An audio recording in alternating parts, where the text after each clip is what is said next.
Pastor Praveen పగడాల గారి మరణం వెనుక ఉన్న అసలు నిజాలేంటో తెలియకున్నా ముందే ఇప్పుడు తాజాగా పాస్టర్ అజయ్ బాబు అరెస్టు కూడా కలకలం రేపుతుంది. ఎందుకు అనంటే తాజాగా నిన్న అతన్ని పోలీసులు వచ్చి అరెస్ట్ చేశారంటూ వాళ్ళ ఫ్యామిలీ కూడా పోలీస్ స్టేషన్‌కి వెళ్ళడం జరిగింది. పోలీస్ స్టేషన్‌లో పోలీసులు మేము మాత్రం రాలేదు, మేము అరెస్ట్ చేయలేదు అని చెప్పారని కూడా వాళ్ళు వాపోతున్నారు. అదేవిధంగా వచ్చిన వాళ్ళు ఇంతకుముందు పాస్టర్ ప్రవీణ్ పగడాలకి ఎలాగైతే థ్రెట్స్ వచ్చాయో అదేవిధంగా నాకు కూడా థ్రెట్స్ వచ్చాయి. నేను కూడా నన్ను నెక్స్ట్ లిస్ట్‌లో ఉంది నన్నే అని చెప్పేసి కూడా అజయ్ ఒక ఇష్యూలో చెప్పడం జరిగింది. సో, ఈ విధంగానే ఇప్పుడు ఎవరైనా అతన్ని తీసుకెళ్ళి ఉంటారా? లేకపోతే నిజంగానే పోలీసులు అరెస్ట్ చేశారా? అన్న విషయాలపైన కూడా మనతో పాటు చర్చించడానికి NCB National Christian Board president John Mask గారు ఉన్నారు. వారిని అడిగి తెలుసుకుందాం. సో, సార్ మీకు తెలిసే ఉంటది అజయ్ బాబుని అదృశ్యం అయిపోయారని కొంతమంది అంటున్నారు. అరెస్ట్ చేశారని కొంతమంది అంటున్నారు. అసలు మీకు తెలిసినంత వరకు నిజానికి అతన్ని అరెస్ట్ చేశారంటారా? లేకపోతే ఎవరైనా తీసుకెళ్లారనుకుంటున్నారా? నాకు తెలిసినంత వరకు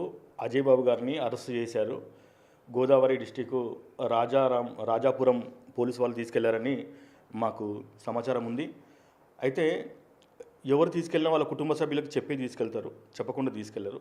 ఒకవేళ అలా వేరే పోలీస్ స్టేషన్ వాళ్ళు వేరే స్టేట్ వాళ్ళు వచ్చి అరెస్ట్ చేయాలంటే స్థానిక పోలీస్ స్టేషన్ తీసుకెళ్ళి రూరల్ పోలీస్ స్టేషన్ తీసుకెళ్ళి అక్కడ చూయించి అక్కడ సైన్ పెట్టి పలానా వ్యక్తిని తీసుకెళ్తున్నామని చెప్పి అక్కడ ప్రొడ్యూస్ చేసి తీసుకెళ్తారు వాళ్ళు. కాబట్టి వేరే స్టేట్కి తీసుకెళ్లారు కాబట్టి కనబడట్లేదు. ఎవరో మరి వాళ్ళ స్నేహితులు వాళ్ళ చుట్టాలో ఎవరో ఉప్పల్ పోలీస్ స్టేషన్లో ఉన్నారని, తుకారం గేట్లు పిఎస్లో ఉన్నారని ఇవన్నీ రకరకాలుగా సృష్టించారు. అంటే ఉప్పల్ పోలీసులో ఒక ఎఫ్ఐఆర్ నిర్ణయితీలో తీసుకెళ్లారు. ఫస్ట్ 41 సిఆర్పిసి నోటీస్ ఇస్తారు, నోటీస్ ఇచ్చి తీసుకెళ్తారు. తెలంగాణ రాష్ట్రంలో నడుస్తుంది. ఆంధ్రప్రదేశ్ రాష్ట్రంలో ఉన్న పోలీసు వారు నోటీస్ ఇచ్చారా లేదా అనేది మనకు ఇంతవరకు తెలియదు. నోటీస్ ఇవ్వకుంటే కంపల్సరీ నోటీస్ ఇచ్చి తీసుకోవాల్సింది. ఒకవేళ అజయ్ బాబు గారిని రాజాపురం పోలీసులో తీసుకెళ్తే అతనికి ఎలాంటి హాని చేయకుండా కోర్టుకి ఎంబడే వాళ్ళు రుజువు చేయాలా, కోర్టులో వాళ్ళను హ్యాండ్ ఓవర్ చేసి మిగతా కార్యక్రమాలు మాట్లాడాలి. సో, అంటే ఇప్పుడు అతన్ని అరెస్ట్ చేశారు అని అంటున్నారు కదా, అరెస్ట్ చేయడానికి గల రీజన్స్ ఏంటంటారు సడన్గా? గత ప్రవీణ్ పగడాల గారు చనిపోయినప్పుడు కొంచెం ఆవేశం వస్తుంది ఎవరికైనా. ఆవేశంలో కొంచెం గట్టిగా మాట్లాడినందుకు కానీ, విమర్శించడం కానీ, లేదు నేనే లేదు ఇది మర్డరే అని 3 సార్లు ఇది మర్డర్ చేశాను ప్రూఫ్ అన్నందుకు ఆ ప్రూఫ్స్ కోసం అని తీసుకెళ్ళొచ్చు. లేదంటే ఈయన ఒక కమ్యూనిటీని రెచ్చగొడుతున్న ఫీలింగ్తో వాళ్ళు ఎఫ్ఐఆర్ బుక్ చేసి తీసుకెళ్ళొచ్చు. సో, అంటే అసలు ఇప్పుడు ఈ అజయ్ బాబు బ్యాక్గ్రౌండ్ ఏంటి అసలు? అతను అంత ఖచ్చితంగా అతని హత్య అని అందరి ముందు మీడియా ముఖంగా కానీ అతను పెట్టిన మీటింగ్స్లలో కానీ ఆయన ఖచ్చితంగా 100% ష్యూర్ అన్నట్టు చెప్పడం జరుగుతుంది. అంటే అతను అంత ధీమాగా చెప్తున్నాడు అంటే అసలు అతని బ్యాక్గ్రౌండ్ వెనకాల ఎవరున్నారు అనుకుంటున్నారు? అజయ్ బాబు వెనకాల కానీ ముందులో కానీ ఎవరు లేరు. అజయ్ బాబు యాజ్ ఏ పాస్టర్గా మాకు తెలుసు. ఆ తర్వాత CMDC ఏదో ఆర్గనైజేషన్ పెట్టిండు, దళిత క్రిస్టియన్లు దళిత ముస్లింలంతా ఏకం చేద్దామని చెప్పి చిన్న చిన్న మీటింగ్స్ పెట్టిండు, అట్లా తెలుసు మనకి. కానీ అజయ్ బాబు వెనక ఎవరో ఉండి చేయిస్తలేరు. అజయ్ బాబు తను ప్రమోట్ చేసుకోవడానికి 2-3 మాటలు అనవచ్చు, ఆర్గనైజేషన్ ప్రమోట్ చేసుకోవడానికి 2-3 గట్టిగా అనవచ్చు. దాని విషయంలో వాళ్ళు అరెస్ట్ చేసి తీసుకెళ్ళి ఉండొచ్చు. అజయ్ బాబు యాజ్ ఏ పాస్టర్గా తోటి పాస్టర్ చనిపోయింది కాబట్టి వచ్చి మాట్లాడిండు, ఒక లీడర్గా ప్రమోట్ అవుతుండు కాబట్టి CMDC నుంచి లీడర్గా ప్రమోట్ చేసుకొని ఆయన అక్కడికి వెళ్ళి రాజమండ్రిలో మాట్లాడడం జరిగింది. అంతే తప్ప అజయ్ బాబు వెనుక కానీ ముందు కానీ ఎవరు లేరు.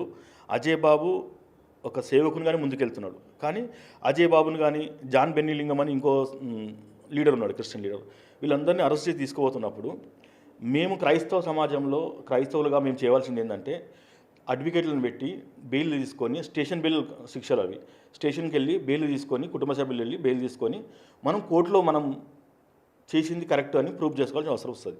కాబట్టి అజయ్ బాబు గారికి బెయిల్ పెట్టే యోచనలో మేము ఉన్నాం. జాన్ బెన్నీలింగం కానీ అజయ్ బాబు కానీ క్రైస్తవ లీడర్లు ఎవరు అరెస్ట్ చేసినా మేము కంపల్సరీ బెయిల్ పెట్టి వాళ్ళని బయటికి తీసుకొస్తాం. మా దిక్కు సమస్య ఏం లేదు. ఇప్పుడు ఆంధ్రప్రదేశ్ తెలంగాణ ఉన్న క్రైస్తవ సోదరులు ఎవరు ధైర్యంగా బలంగా మాట్లాడలేరు. మాట్లాడే లీడర్లను తీసుకెళ్ళి అరెస్ట్ చేసి లోపడేస్తారు. ఇలాంటి వాటిని ప్రతి క్రైస్తవుడు ఖండించవలసిన అవసరం ఉంది. క్రైస్తవ సంఘాలందరూ వాళ్ళ కుటుంబానికి అండగా నిలిచి అజయ్ బాబును బయటికి తీసుకొచ్చే విధంగా పనిచేస్తాం.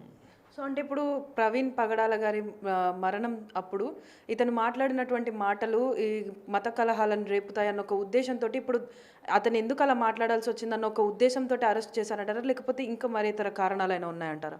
ఇప్పుడు అజయ్ బాబుని ఆ రోజు మాట్లాడితే నెక్స్ట్ డేని అరెస్ట్ చేయాలా, లేదంటే 4 రోజుల తర్వాత నోటీస్ ఇచ్చి అరెస్ట్ చేయాలా. నువ్వు ఇట్లా ప్రభుత్వానికి విరుద్ధంగా మాట్లాడినావు, లేదంటే జనాలను రెచ్చగొట్టి నువ్వు అల్లర్లు సృష్టించామని. అజయ్ బాబు అనే వ్యక్తి ఇక్కడ అల్లర్లు సృష్టించలేదు, ప్రభుత్వానికి ఎగ్నిస్ట్గా మాట్లాడలేదు. కానీ అజయ్ బాబుని తీసుకెళ్లారు. అజయ్ బాబుని అంటే ప్రజల్ని రెచ్చగొట్టే విధంగా ఆయన మాటలు ఉన్నాయను, ప్రభుత్వానికి విరుద్ధంగా మాట్లాడిందని తీసుకెళ్లారు. అది కూడా మేము కోర్టులో తెలుసుకుంటాము. క్రైస్తవులు ఎవరైనా సరే రెచ్చగొట్టే ప్రసంగాలు చేయరు, రెచ్చగొట్టారు. ఒకవేళ మా తోటి సహోదరుడు చనిపోయింది కాబట్టి, సేవకుడు కాబట్టి గట్టిగా మాట్లాడవచ్చు. మేము మాతన కూడా బలం ఉంది అని చెప్పడానికి, లేదంటే మేము కూడా మేము పోరాడతామని చెప్పడానికి చెప్పిండొచ్చు. కానీ ఇంత జాగ్రత్తగా అజయ్ బాబు కేసును తీసుకెళ్ళి అజయ్ బాబుని అరెస్ట్ చేసి నైట్ తీసుకెళ్ళిన పోలీసులకు 12 రోజులు 14 రోజులు గడుస్తున్నా ప్రవీణ్ పగడాల గారి పోస్ట్ మార్టం రిపోర్ట్ బయట పెట్టి మాట్లాడే దమ్ము లేదు. పోలీసు వారికి నిజంగా ఆ దమ్ముండి, పోలీసు వారు నిజంగా స్వచ్ఛమైన సేవకులు ఎవరినంటే అలా అరెస్ట్ చేస్తున్నారంటే ఫస్ట్ ప్రవీణ్ పగడాల గారి హత్య కాదు, రోడ్ యాక్సిడెంటో లేదంటే హత్యో ఏదో ఒకటి తేల్చి వాళ్ళు పోస్ట్ మార్టం రిపోర్ట్ పెట్టి బయట చెప్పాలి. అంటే ఇప్పుడు అది తేల్చకుండానే మళ్ళీ అజయ్ బాబుని అరెస్ట్ చేసి, జాన్ బిన్లింగంని అరెస్ట్ చేసి, ఇంకో పాస్టర్ని అరెస్ట్ చేసి ఇట్లా అరెస్ట్ చేసుకుంటూ పోతే ఆ ప్రభుత్వం చెడ్డ పేరు వస్తుంది. ప్రభుత్వం మీద ఆటోమేటిక్ క్రైస్తవులకు విరుద్ధం అయిపోతారు. ఇప్పుడు ఒక లీడర్ కోసమో మేము మాట్లాడలేదు, మాకు న్యాయం జరగాలి క్రైస్తవులకు. ప్రవీణ్ పగడాల మాకు స్వచ్ఛమైన ఒక సేవకుడు, మాకు బాగా మమ్మల్ని మోటివేట్ చేసే సేవకుడు, మాకు అండగా ఉండే వ్యక్తి వెళ్ళిపోయాడు. మేము బాధలో అనొచ్చు, అన్నప్పుడు నువ్వు అది నోటీస్ ఇచ్చి మాట్లాడు. కానీ అంతకన్నా ముందు 14 రోజులు ఒక మనిషి చనిపోతే, ఒక సేవకుడు చనిపోతే, ఒక క్రైస్తవుడు చనిపోతే 14 రోజులైనా సరే మీరు పోస్ట్ మార్టం బయట పెట్టకుండా అసలు మీ వ్యక్తిత్వం ఏంది, అసలు మీరు ఏం చేశారు, వర్క్ ఏం చేశారని చెప్పకుండా నానుస్తారంటే ఇదంతా పకడ్బందీగా క్రైస్తవులపైన జరుగుతున్న దాడిని మేము భావిస్తున్నాం. సో అంటే ఇప్పుడు మీరు అంటున్నారు కదా పోస్ట్ మార్టం రిపోర్ట్స్ కూడా ఇంకా బయటికి వెల్లడించలేదు అని, అంటే దీని వెనకాల కూడా ఇంకేమైనా రీజన్స్ ఉన్నాయనుకుంటారా దాన్ని మీరు హత్య అని అనుకోవడానికి? అంటే ఇది హత్యన యాక్సిడెంట్ అనేది అక్కడ ఉన్న పోలీసు వారు గవర్నమెంట్ కన్ఫ్యూజ్ చేస్తున్నారు. అంటే జనాల్లో కన్ఫ్యూజ్ రావద్దంటే మీరు చెప్పేసారా ఏదో ఒకటి తేల్చేయాలి. తేల్చకుండా నానబెడుతున్నారు అంటే ఇంకా లోతుగా మీరు దర్యాప్తు చేస్తున్నారా, లేదంటే క్రైస్తవులందరినీ అరెస్ట్ చేసిన తర్వాత చెప్దాం అనుకుంటున్నారా? అంటే వీళ్ళు బయట ఉంటే, క్రైస్తవ లీడర్ అందరూ బయట ఉంటే హత్య అని చెప్తే తర్వాత గొడవలు చేస్తారేమో భయంతో ముందస్తు అరెస్ట్ చేస్తారా, ఏదో మాకు చెప్పాలా. కానీ ఇవన్నీ చెప్పకుండా మెయిన్ లీడర్లందరినీ అరెస్ట్ చేసి లోపటేసి జైలు పంపించేసి ఆ తర్వాత పోస్ట్ మార్టం రిపోర్టు బయట పెడదామంటే అది మీ మూర్ఖత్వం అవుతుంది. ఎందుకంటే ఎంతో వేల మంది ప్రవీణ్ పగడాలు ఉన్నారు, అజయ్ బాబులు ఉన్నారు, జాన్ మాస్కులు ఉన్నారు, జాన్ మెలీలు ఉన్నారు. ప్రతి క్రైస్తవులు అంటే అందరూ ఒకేలాగా ఉండరు, అంటే రకరకాల క్రైస్తవులు ఉన్నారు. క్రిస్టియానిటీలో మేము చేస్తున్న సేవ మంచి చేద్దాం అనుకుంటున్నాము, మంచిగా మాట్లాడుతున్నాం, మంచి చేస్తున్నాం. ఎవరో ఒకరు ప్రతి కమ్యూనిటీలో ఉంటారో, తప్పు చేస్తే అందరి మీద రుద్దాల్సిన అవసరం లేదు. మా నాయకులను అరెస్ట్ చేసేటప్పుడు ప్రభుత్వము ఫస్ట్ ప్రవీణ్ పగడాల గారి హత్య అది ఏంటి యాక్సిడెంట్ అనేది బయటపెట్టి మా నాయకులు అరెస్ట్ చేయాలి. మా మీద మీరు ఏం చేయాలనుకుంటే అప్పుడు జడ్జ్ చేయండి. అది ముందే చేస్తే అది కరెక్ట్ కాదు. చేసినా కానీ యాజ్ పర్ రూల్ మీరు 41 CRPC నోటీస్ ఇవ్వకుండా, వాళ్ళ కుటుంబ సభ్యులు తెలియకుండా దొంగతనంగా తీసుకెళ్లి అరెస్ట్ చేయాల్సిన అవసరం ఏమొచ్చింది? అంటే మీరు కూడా ఏమైనా తీసుకెళ్ళి ఏమైనా చేద్దాం అనుకుంటున్నారా అని డౌట్లు వస్తాయి ప్రభుత్వానికి, ప్రజలకు. కాబట్టి క్రైస్తవులకు అటువంటి డౌట్ రాకుండా ముందే గవర్నమెంట్ల మీద, పోలీసు వారి మీద మర్యాద పోకముందే మీరే ముందుకు వచ్చి చెప్తే బాగుంటుందని నేను అనుకుంటున్నాను. సో అంటే ఇప్పుడు మీరు అతన్ని అరెస్ట్ చేశాక, అజయ్ బాబుని అరెస్ట్ చేశాక పోలీసుల నుంచి బెయిల్ ఇవ్వడానికి ట్రై చేస్తున్నాం అని అన్నారు కదా. సో అంటే మీరు పోలీసులను కన్సల్ట్ అవ్వడం జరిగిందా? ఒకవేళ కన్సల్ట్ అయితే పోలీసులు ఏమని చెప్పారు? పోలీసులను కన్సల్ట్ అవ్వడం జరిగింది. అక్కడ ఉన్న ఒక సోదరుని అడిగితే రాజాపురం పోలీసు వాళ్ళు తీసుకెళ్లారు, ఈరోజు తీసుకొచ్చారు పొద్దున్నే అని చెప్పారు. రాజాపురం పోలీసు వారికి ఫోన్ చేస్తే ఇంకా తీసుకురాలేదని చెప్పారు. సో అట్లా రకరకాలు జరుగుతున్నాయి. సో మేము రాజాపురం తీసుకెళ్లారని కన్ఫర్మ్ చేసుకున్నాము, ఎందుకంటే ఆ ఊరోళ్ళు ఉంటారు కదా, వాళ్ళు చెప్పారు రాజాపురం పోలీసులు తీసుకెళ్లారని. ఆ విషయము మద్దిశెట్టి సామీల్ వాళ్ళ బ్రదర్కి, సామీల్కి ప్లస్ వాళ్ళ భార్యకి చెప్పారంట పోలీసు వాళ్ళు కూడా చెప్పారు నాకు, పోలీసు వాళ్ళు ఎవరైతే ఫోన్ చేసామో వాళ్ళ కుటుంబాన్ని తెలియజేసి తీసుకొచ్చామండి అని. అయితే ఇప్పుడు ఎవరినైతే అజయ్ బాబుని తీసుకెళ్ళారో అజయ్ బాబు కేసు పెద్ద దేశద్రోహం కేసు కాదు, దొంగ కేసు కాదు, డకాటీ కేసు కాదు. ఒక కమ్యూనిటీ కోసం మాట్లాడిండు, ఆయనకు స్టేషన్ బెయిల్ ఇవ్వాలి. దాంతోపాటు అజయ్ బాబు పైన, క్రిస్టియానిటీ పైన కొన్ని వందల మంది కూర్చొని చెడ్డగా మాట్లాడి, కరుణాకర్ సుగ్నా అనే వ్యక్తి, డి బాబా ఆయన పేరు ఏం పేరు, అతను ఒక వ్యక్తి, ఆ ప్రసాద్ అనే వ్యక్తి చాలా ఘోరంగా మాట్లాడుతున్నాడు. ఆ ప్రసాద్ అనే వ్యక్తి అయితే అంబేద్కర్ని కూడా పాయింట్అవుట్ చేసి మాట్లాడుతున్నాడు. అయితే ఇలాంటి వాళ్ళని అరెస్ట్ చేయకుండా, మేము కేసు పెట్టినప్పుడు అరెస్ట్ చేయకుండా, మీరు జస్ట్ లలిత్ కుమార్ అని, కరుణాకర్ సుగ్నాని వీళ్ళందరినీ మీరు ఎన్కేసుకుని వస్తూ వాళ్ళని అరెస్ట్ చేయకుండా మా దగ్గరికి పెడుతున్నారు. ఓన్లీ క్రైస్తవులు అంటే అమాయకులు కాబట్టి, క్రైస్తవులు చెప్తే వింటారు కాబట్టి, క్రైస్తవులు ఏం చేయలేరు కాబట్టి మీరు క్రైస్తవులను అరెస్ట్ చేస్తున్నారు, వాళ్ళపైన చర్య తీసుకోవట్లేదు. మేము డిమాండ్ చేస్తున్నాము నేషనల్ క్రిస్టియన్ బోర్డు ద్వారా వాళ్ళని కూడా అరెస్ట్ చేయండి.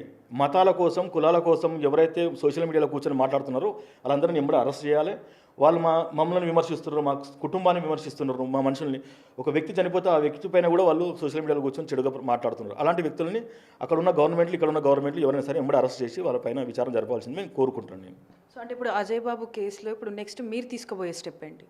అజయ్ బాబు కేసులో ఆల్రెడీ ఎఫ్ఐఆర్ అయిపోయింది కాబట్టి అది స్టేషన్ బెయిలే కాబట్టి మండే రోజు మా అడ్వకేట్కి వెళ్తారు. స్టేషన్లో మాట్లాడతారు, బెయిల్ పైన అజయ్ బాబు బయటకు వస్తాడు. కానీ అంతలోపే అజయ్ బాబు పైన రకరకాల కేసులు దబాయించి దొరకకుండా చేద్దాం అనుకుంటే అప్పుడు క్రైస్తవులు కూడా మాకు కూడా ఛానల్ ఉంటుంది, మా దగ్గర అడ్వకేట్స్ ఉన్నారు, మా వాళ్ళు కూడా చాలామంది ఉన్నారు, మా టీం కూడా అంతా పనిచేస్తుంది. అన్ని కేసులు కలిసి మేము అజయ్ బాబుని రక్షించి బయట తీసుకొచ్చడానికి ప్రయత్నం చేస్తాం. అజయ్ బాబునే కాదు, అజయ్ బాబుతో పాటు జాన్ బెన్నిలింగం అనే పాస్టర్ని ఇంకా ఒక 10 మంది మీద కేసు పెట్టారని తెలిసింది. వాళ్ళందరినీ మేము బయట తీసుకొచ్చి ఉంటాం. మేము న్యాయంగా పోరాడతాం. మా సోదరులు అనడం తప్పే, ఆవేశంలో ఏదో అన్నారు, కానీ ఆవేశంలో అన్నప్పుడు నోటీస్ ఇవ్వాలి, మీరు ఇటు అనొద్దు అని.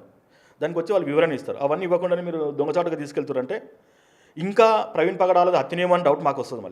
మళ్ళీ కొత్తది ప్రజల్లో ఇంక కొత్త రేగుతాయి. కాబట్టి ముందు పోలీసు వారు మా అందరిని అరెస్ట్ చేసేవారు. పోలీసు వారు ఫస్ట్ మా కమ్యూనిటీ లీడర్లు అరెస్ట్ చేసే కన్నా ముందు ప్రవీణ్ పగడాల పోస్ట్ మార్టం కానీ ఆయన హత్యన రోడ్డు ప్రమాదాన్ని బయట పెట్టాలని మేము డిమాండ్ చేస్తున్నాం. సో చూస్తున్నారు కదా, అంటే ప్రవీణ్ పగడాల మరణం వెనుక ఉన్న అసలు కారణాలు చెప్పకుండా ఇలా పాస్టర్స్ని ఒక్కొక్కరిగా అరెస్ట్ చేయడం అది సమం కాదు అని చెప్పేసి చెప్తున్నారు. అదేవిధంగా ఈ అరెస్ట్ చేసిన దానికి రీజన్స్ ఏంటి, అదేవిధంగా మేము మండే రోజు కూడా బెయిల్ ఇప్పించేసి మేము బయటికి తీసుకొస్తాం, అందుకు దానికంటే ముందు వీళ్ళు ఇంకేమైనా కేసులు బనాయించి అతన్ని దొరకకుండా చేసినా కూడా మేము కఠిన చర్యలు తీసుకుంటాం, అమాయకులం కాబట్టి మా పైన ఇలా ప్రవర్తించడం కరెక్ట్ కాదు, మాకు ముందుగా పాస్టర్ ప్రవీణ్ పగడాల గారి మరణంలో ఉన్నటువంటి పోస్ట్ మార్టం రిపోర్ట్స్ అయినా కానీ దాని వెనకాల ఉన్నటువంటి అంటే అది హత్యనా లేకపోతే రోడ్ యాక్సిడెంటా అన్న వివరాలు ముందు మాకు తెలిపిన తర్వాత మా పైన ఎలాంటి చర్యలు తీసుకున్నా కానీ మేము అందుకు సిద్ధంగా ఉన్నామని చెప్పేసి తెలుపుతున్నారు. కెమెరామన్ సురేష్తో శ్రావణి, బిగ్ టీవీ, హైదరాబాద్.